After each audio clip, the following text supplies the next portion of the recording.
Hello, welcome back. Today I'm going to be working on chunk wars again, and this time we're going to take a look at the village chunk, which will go here when it's finished. Now I've been working on the stronghold and the village off camera, so I'm going to take you through a similar process to what I did with the stronghold, and do the same thing again on the village, where I talk a little bit about what I've done so far, and my thought processes, for both the chunk and the gameplay I want to create in this space. Then we'll work on redesigning a couple of the village elements, and after we've done that we'll look quickly at two of the mock-up tools I created to help me think about chunk wars as the game develops, and the kind of gameplay and resources I want available to players and teams at different stages. Okay, so here we are over at our village development site. And what I'm going to do is try and capture the key features of the village and put them into and onto our 16 by 16 by 16 space. Now I'll show you what I've done so far in a couple of minutes, but first up we're going to take a tour of the village and look at some of the key features I want and the ones that I don't want.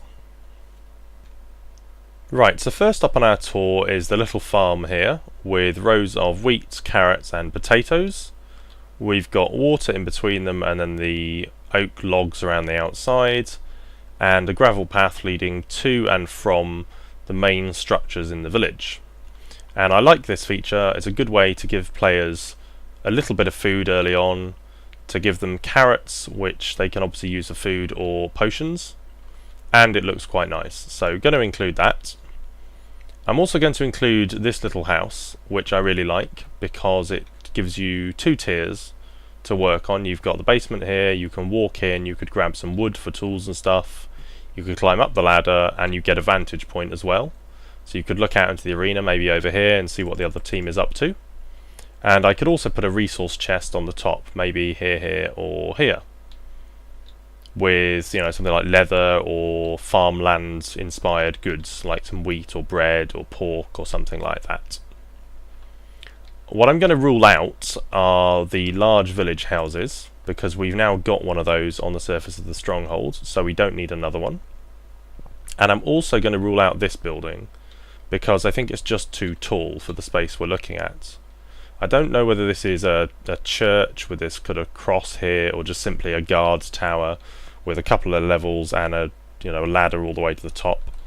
And it is an interesting PvP space because you've got these three levels. But up close and early on in the arena, I think it just creates too much height on the left hand side with the village chunk after, let's say this is the stronghold. Too much height here, so I'm ruling that one out as well. I do want to include the blacksmith if possible, but I think this is going to be quite challenging to compress down and fit in our 16 by 16 by 16 space and make it usable.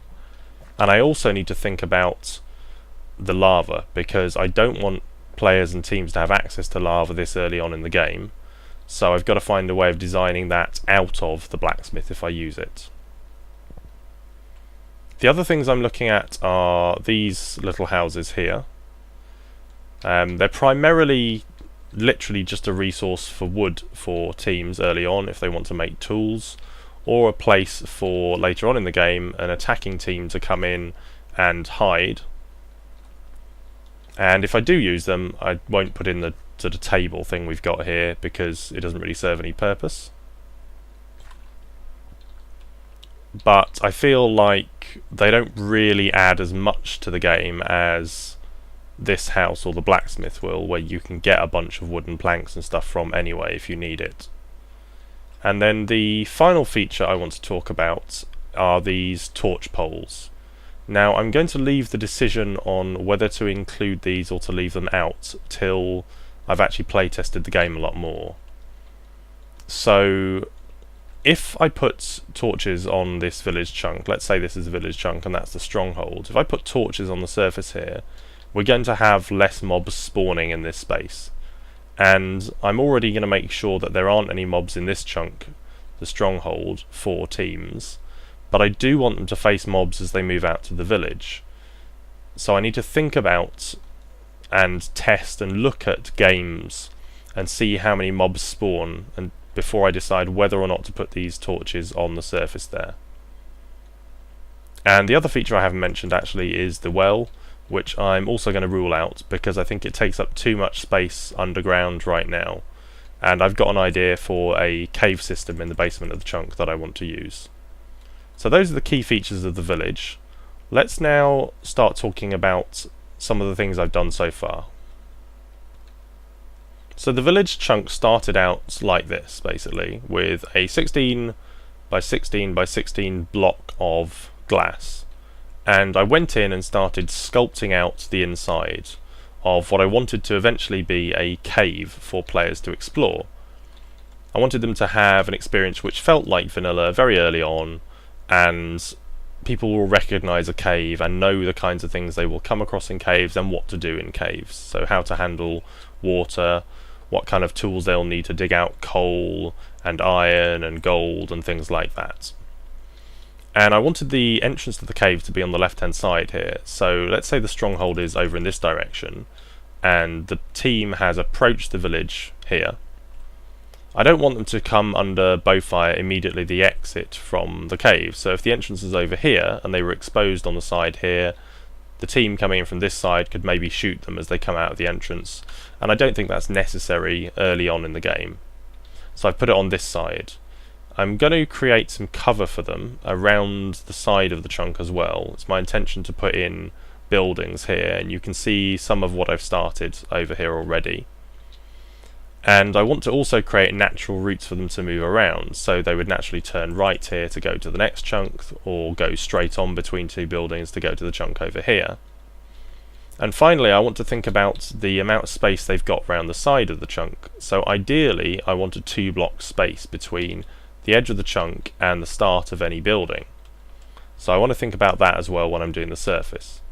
But let's take a look at the cave now, and I'll talk about why I've designed it the way I have. So as players run down into this space, and it'll be a little bit difficult for you to see because obviously you can see the whole of the chunk right now with glass everywhere, but as you run in you'll see that your eye gets drawn towards key resources. So if you imagine all of this is stone, you'll see that you come in and it's like, oh, there's some coal here, so the player will look at that. They might check here just to make sure there's nothing in that space. Then they will move around and their eye gets drawn by the water, the coal, the iron and the water here. They'll probably check this out first. They'll look down here, there's some more coal. Then they might come around this way, check out the iron, grab that, turn back to here, see some more coal, grab that, maybe take out the water, and then pop down into this space and get led down and around past the gold, coal, gold, iron again, and then finally here to this resource chest. And I've come up with a concept for this sort of dead unknown knight in here with, you know, a couple of key resources they might want to grab early on. So that's why the cave is laid out in that kind of way, and I'll keep tweaking this once I've put in the final stuff on the surface of the chunk for the final draft. Let's go and actually look at this now in a cave context with all the stone, and you can see what I mean about your eyes being led. Right, so I've grabbed a torch and we're going to walk around the cave now. We'll go in. Yeah, we see some coal first. Check there, look around. We've seen this. We caught sight of that. Maybe we'll put a torch in there. Oh, there's some iron. Let's just quickly check this. A smart player will put a torch in there to take the water out, because obviously they're going to suffer with currents otherwise. Then we've got some coal, bits and bobs down here, another torch, nothing else there. Back out here onto this bit. They'll probably grab the iron at this stage. Again, they'll take out the water if they're smart. And then again, follow this down into the lower cave, more resources for them, and then into this final resource area down here. And that, I think, is going to be the sort of standard route for players to follow. Obviously there are quicker routes. You could just simply dig through the ceiling here if you had a good pick, but you know, you're early on in the game, you probably haven't got a great pick. So I think that's going to be the standard route for players to follow, and I think it makes it interesting, and it makes it fairly easy for players, because as they move around the space they're naturally inclined to follow the way their eye is looking. So that's the cave. Let's look at what I've done so far, and how I've got to here. So I created this farmland, and when I started building Chunk Wars, carrots and potatoes weren't actually in the game, and they are now. So I need to change this farm out and make 3 rows. And I think actually that'll look quite good. So I could put 2 rows of water here and then have wheat, carrots and potatoes on the farm. And I'm actually going to move it over to this side, I think, long term, because I want to have a little bit more cover and a natural pathway for teams as they run through here. So we'll have a building here on the right hand side, a building here, they'll run through, and the farm will be more sort of open and exposed on this section of the... Oh, that cow just fell off.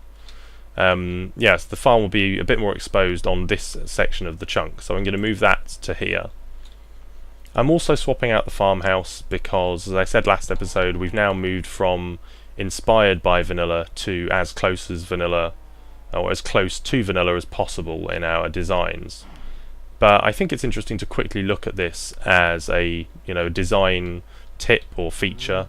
You can see I built the farmhouse like this to start with and then added detailing afterwards. So to give it this very weathered, run-down, broken, ramshackle look, I simply took out some of the stairs here, replaced with half slabs, so I'm effectively removing this quarter block there that would normally sit there. And then I've removed blocks from behind, I've exposed the beam along the inside, I added in some mossy cobble, I did a similar thing with the stone here, so we put in some upside down stairs, and then we added in vines for the final effect, and players could simply run through here, and it would give them a couple of routes in and out of sort of that section of the chunk. But unfortunately, ruling that out, although it's a nice design tip, I think. Let's now make the amendments, move this farm over here, I'll copy the chunk over and create one here, and then we'll start trying to build these small houses and the blacksmith into that space. Right, so I've copied the chunk over to here, and I've made a couple of amendments. So I've moved the farm from this corner to this corner, and I've added in the 2 new crops, put the carrots and potatoes next to each other because I think they look better, and then the wheat on this side rather than this side because I don't want the carrots to be here in case teams or players punch them out and they accidentally fall out of the world. Carrots are going to be quite an important resource leading to night vision or more preferably invisibility potions, so I need them on this side just to make sure there aren't any bugs or glitches. I've also changed the cave entrance slightly, just moved a couple of the blocks of stone around, and I've put in these kind of village pathways with the gravel, and then laid out the basement of where I think the buildings are going to go. And I'm going to have a first crack at putting in one of the small houses and the square house over here. So let's go ahead and start building those. We've got what is a 5x4 I think on the externals here, with then a 2x3 on the inside. And I've decided to put the entrance on this side rather than here or on the other side because I think it's just easier for players to move around in terms of the experience they'll have in the game. If I'm sending them around this corner unnecessarily to go into the house for no resources, it seems a bit pointless, and from this side it's a bit constricted by the cave entrance. So I decided to tweak vanilla a little bit and put it on that side. So let's build this up and see what it looks like. So we've got our 4 posts, and then we've got our window on this side, put glass in that hole, then our planks in here. We'll do 3x3 here with the door left out, and I probably won't put a door in, I'll probably just leave it open. We'll put our glass in there, and then on the top it's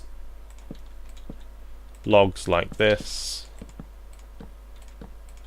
and I think we go to here to put the top on again, and that's the kind of look we're going for, and then we can take out these 6 blocks from the inside and expose that nice feature. So that's our first house.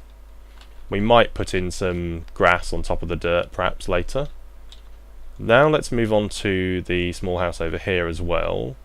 So this one's the 5x5 with the pillars in the corner, cobble this time.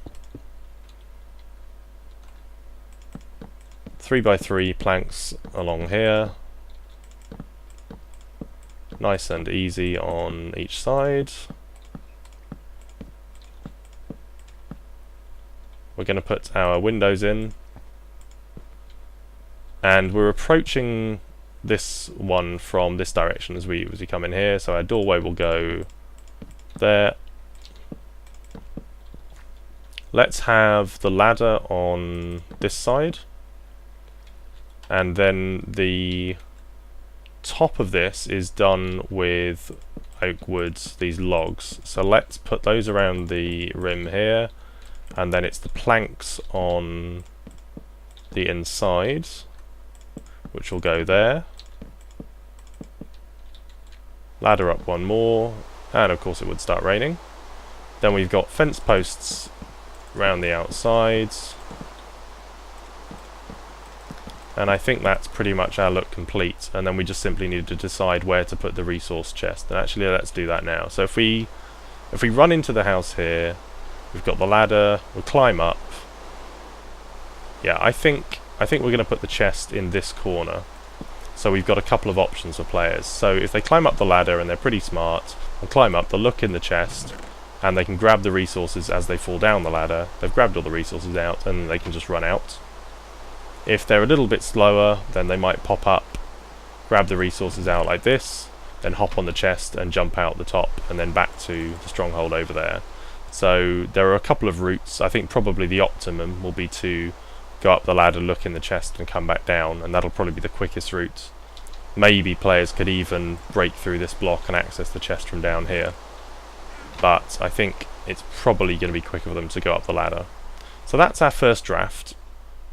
I'm going to actually treat this, I think, as the version I'm going to playtest, because I want to think a little bit more carefully about the blacksmith and the general layout of the chunk, and then also those torch poles.